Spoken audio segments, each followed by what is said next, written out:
So I ended up buying some more Dogecoin this week. In this video, I'm going to provide an update on my Dogecoin purchases, my lessons learned, and an update on my debt-free journey.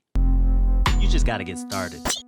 Welcome to my channel. I'm Harlan D. White, and on my channel, I'm currently documenting my journey of eliminating almost $50,000 in debt. And so each week, I'm sharing lessons learned along the way. Now, if you're not familiar with Dogecoin, Dogecoin is a cryptocurrency that was developed in 2013 and is similar to the more popular cryptocurrency Bitcoin. Over the last couple of weeks, it's been getting a lot more attention because of the Reddit community, Wall Street Bets, as well as Elon Musk and other celebrities like Snoop. And Elon actually thinks that Dogecoin has a potential to be relevant in the future. Take a look at this clip from TMZ. The point is that Dogecoin was invented as a joke, as essentially to make fun of cryptocurrency, and that's why I think there's like an argument like fate loves irony. Like the most entertaining outcome is the most what would be the most ironic outcome? That the currency that was invented as a joke in fact becomes the real currency. Right. Wow. No, absolutely. So, to the moon. To the moon. To the moon. Personally, I got involved with Dogecoin last week when I made my huge purchase of $25 worth of Dogecoin. And the reason why I actually bought it was because I had a huge case of FOMO because of all the hype around the meme stocks like GameStop and AMC. After my purchase, at some point during the night, that $25 was worth over $70, and then just a few days later, that became $21. However, I do feel as though the reason why the price dropped so much at that point in time was because Robinhood wouldn't allow instant transfers of money for purchases of cryptocurrency specifically. And this was one of the many complaints against Robinhood last week. As a result, when I tried to transfer over $100 into my Robinhood account to buy more Dogecoin, I couldn't and had to wait until the funds cleared my bank. And I'm sure this happened to a lot of other people as well. As a result, we couldn't buy Dogecoin and the price of Dogecoin dropped. At least that is my theory. So the following Wednesday, late afternoon, my $100 became available and I ended up purchasing an additional $100 worth of Dogecoin. But shortly after I made that purchase, I started thinking to myself, maybe I should have bought a little bit more Dogecoin. So I turned to my budget and I started looking through my budget categories to see if I had any extra money.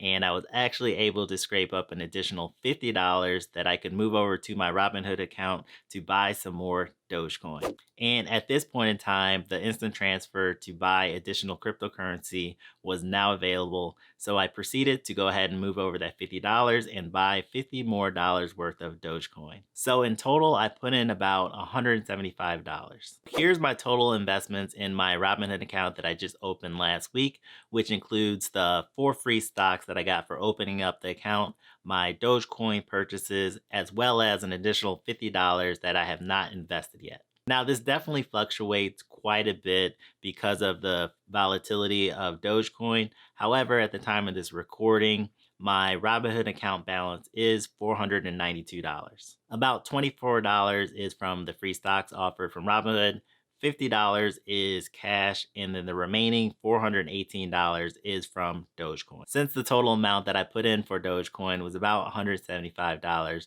that would be a gain of $244. Obviously, I'm pretty excited about the early success. However, I do also realize that number can look a lot different tomorrow when I release this video.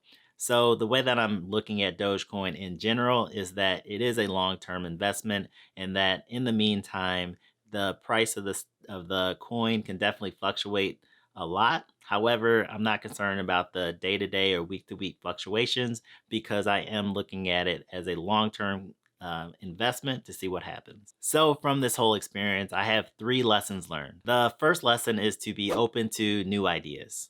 Now, I wouldn't recommend putting money into investments that you hadn't previously researched, but in my particular case, I felt as though the risk was pretty low, $25. Additionally, I had received some unexpected income that week as well, which gave me a little bit more wiggle room and money to play with.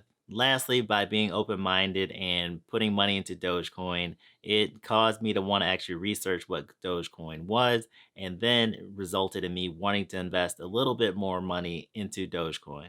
And as a result, I intend to look a little bit more deeper into other various cryptocurrencies and blockchain. All right, and the second lesson learned is that I really need to get out of debt. Now, obviously, I'm already on a debt free journey. However, this experience definitely lit another fire. Every month, I'm spending over $1,500 towards debt for things I don't even remember purchasing. So I'm looking forward to being able to apply that money towards growing assets instead. The point being that I would have had a little more extra cash that I could have put towards a speculative investment like Dogecoin and still maintain a low overall risk to my financial situation. Is anyone else on a debt free journey that feels this way? If so, definitely leave it in the comment sections below. And the last lesson that I learned is that I can't be controlled by FOMO. Fear of missing out is definitely real. For example, this week I turned down a trip down to Tampa for the Super Bowl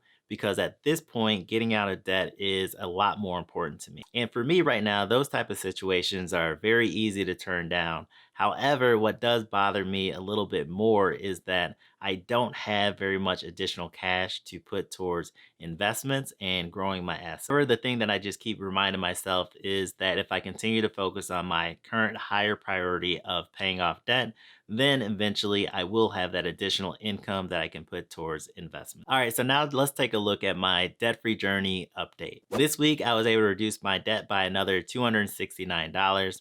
200 of those dollars went towards reducing my federal tax debt, and the remaining money went towards paying down my 401k loans, which actually comes out of my check automatically each paycheck. So my total debt remaining is $20,541. And my total debt reduced since May of 2020 is $29,127.